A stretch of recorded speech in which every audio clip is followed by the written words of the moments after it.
보험은요, 가입하고 있다가 중요한 게 아닙니다. 가입하고 있지만 쓸 수 있냐가 전부라고 생각하거든요. 특히 암보험은 더 그런 것 같아요. 암에 걸렸는데 보험은 있는데 정작 병원비 나올 때 받을 돈이 없다? 정말 난감한 상황이 되겠죠. 요즘 암치료비 보험 광고 엄청 나오죠. 급여 비급여 다 됩니다. 비싼 항암치료 이걸로 대비하세요. 오늘 영상에서는 암치료보험을 어떤 회사가 좋다가 아니라 왜 어떤 구조는 받고 왜 어떤 구조는 못 받는지 그 기준을 정리해드리려고 합니다. 이 영상 하나로 암치료비 보험 보는 눈 완전히 달라질 거예요.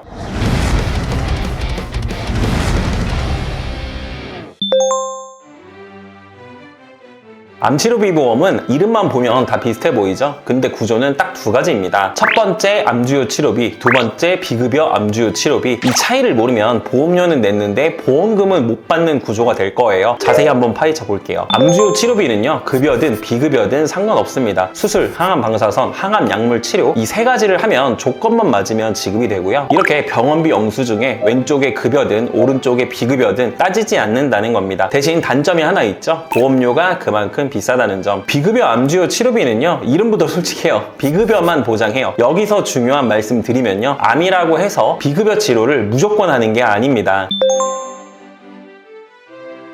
요즘 나온 신항암 치료들 있잖아요. 표적항암, 카티항암, 양성자, 중입자 등등 이 치료들이 전부 비급여거든요. 나라에서 지원을 해주는 게 아니라 100% 본인 부담이라는 뜻입니다. 그래서 사람들은 이렇게 생각해요. 비급여가 더 비싸니까 그것만 보장하면 되겠네. 아마도 이런 비싼 항암 치료비들을 대비해서 보험을 가입해야 한다고 주변에서 많이들 할 텐데 현실은 달라요. 암 치료 과정에서 비급여 치료가 아예 안 나오는 경우도 많습니다. 실제로 제 지인도 그랬고요. 위암 4기 수술을 했는데 비급여 치료비 단 1원도 없었습니다. 암이라고 다 똑같이 비급여를 쓰지 않는다는 거예요. 이건 운이 아니라 치료 방식의 문제입니다. 암치료비 보험은 병원 조건으로 다시 나뉩니다. 모든 병원, 종합병원 이상 상급 종합병원만. 여기서 많은 분들이 이렇게 생각해요. 암이면 당연히 대학병원 가는 거 아니에요? 현실은요, 긴 시간 대기입니다. 3개월, 6개월, 1년, 어쩌면 그 이상. 암은 기다려주지 않는데 병원은 환자를 기다리게 해요. 제 지인분도 위암 때문에 대학병원을 포함해 여러 병원에 예약을 신청해봤지만 암치료로 유명한 삼성 서울병원은 최소 대기 시간이 6개월이었고 서울 아산병원이 3개월 정도 걸린다고 하더라고요. 정말 난감한 상황에 지방까지 고려해서 알아봤는데 겨우겨우 대구 파티마 병원에서 수술 예약을 빨리 잡아줬다고 하시더라고요. 이처럼 아무리 여건이 갖춰져 있어도 병원에서는 정해진 절차와 순서가 있기 때문에 헬스케어나 의뢰 시스템을 통해서도 원하는 시기에 바로 예약하는 건 생각보다 쉽지 않은 경우가 많습니다. 암이라는 게 하루하루 전이돼서 퍼질 수 있는 질병이다 보니까 불안해지는 건 어쩔 수가 없더라고요. 여러분은 이런 상황에서 어떻게 하실 건가요? 그래서 최소한 종합병원 이상을 보장하는 암주요 치료비를 선택하라고 말씀드립니다. 많이들 헷갈리시는 부분이 있는데 원자력병원이나 국립암센터도 상급 종합병원이 아니라 종합병원이에요. 이 부분 꼭 기억하셔야 합니다. 보험료가 조금 싸다고 상급 종합병원만 보장되는 암치료비를 선택했다가 막상 수술받을 병원을 못 잡으면 그때는 정말 답이 없습니다. 암은 기다려주지 않아요. 보험도 마찬가지입니다.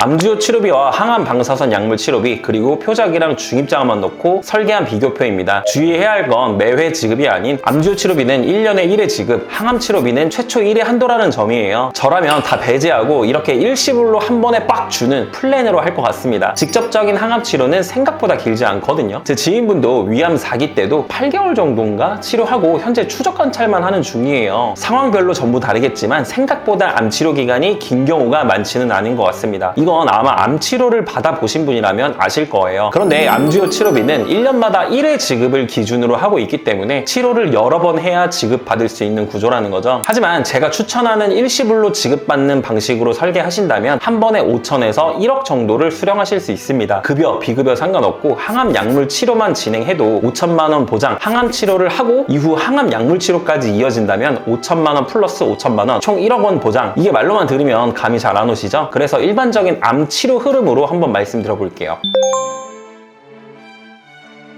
암 치료는 보통 이렇게 진행된다고 하는데요. 수술하고 항암 치료, 방사선 치료하고 수술하고 항암 약물 치료, 수술하고 재발 시 추가 항암 치료, 암 수술을 먼저 하고 혹시 모를 전이나 재발을 막기 위해 항암 약물 치료를 이어서 진행하는 경우도 있고, 암 덩어리가 크거나 위치가 애매한 경우엔 항암 방사선 치료를 먼저 하고 그 다음 수술, 그리고 다시 항암 약물 치료로 마무리할 수도 있다고 합니다. 어떤 분은 항암 약물 치료를 먼저 하고 수술을 한 뒤 재발 방지를 위해 2차 항암 치료까지 들어가기도 한다고 합니다. 즉 치료 순서는 사람마다 다르고 미리 정해져 있는 답은 없습니다. 그렇지만 여기서 중요한 포인트가 하나 있어요. 보험금이 2-3천만 원씩 나눠서 10년간 나오는 구조인지 아니면 치료 한 사이클에 크게 나오는 구조인지, 이 차이는 막상 치료를 시작해보면 생각보다 훨씬 크게 느껴질 거예요. 실제로 치료를 받아본 환자들 말로는요, 이번 해에 또 치료할 수 있을까? 내년에 다시 받을 수 있을까? 이런 고민할 여유가 없다고 하거든요. 치료를 계속 할지 말지는 환자가 정하는 게 아니라 의사가 판단하잖아요. 환자의 상태, 암의 크기, 치명 정도, 전이 여부에 따라 치료 방향은 계속 바뀔 거고요. 그래서 막상 그 상황이 되면 나눠서 받는 보험보다 그때 한 번에 크게 나오는 게 훨씬 낫다는 말을 많이 하시는 것 같아요. 하지만 그때 이미 보험의 선택을 바꿀 수 없겠죠. 보험은요, 미리 써보는 게 아니라 미리 선택하는 겁니다. 보험사가 상품을 허투루 만드는 이유는 없어요. 제발 저렴해 보인다는 이유만으로 마케팅에 휘둘리지 마세요. 보험료를 조금 아끼려다 정작 필요할 때 훨씬 큰 돈을 놓칠 수 있습니다. 혹시 지금 내 보험이 그 상황을 감당할 수 있을지 한 번이라도 고민되셨다면 그건 이미 확인해 볼 이유가 충분한 겁니다. 문의 주시면 설명은 저희 앵그리보험 전문팀이 할게요. 선택은 여러분이 하시면 됩니다. 감사합니다. 본 광고는 심의 기준을 준수하였으며 유효기간은 심의일로부터 1년입니다.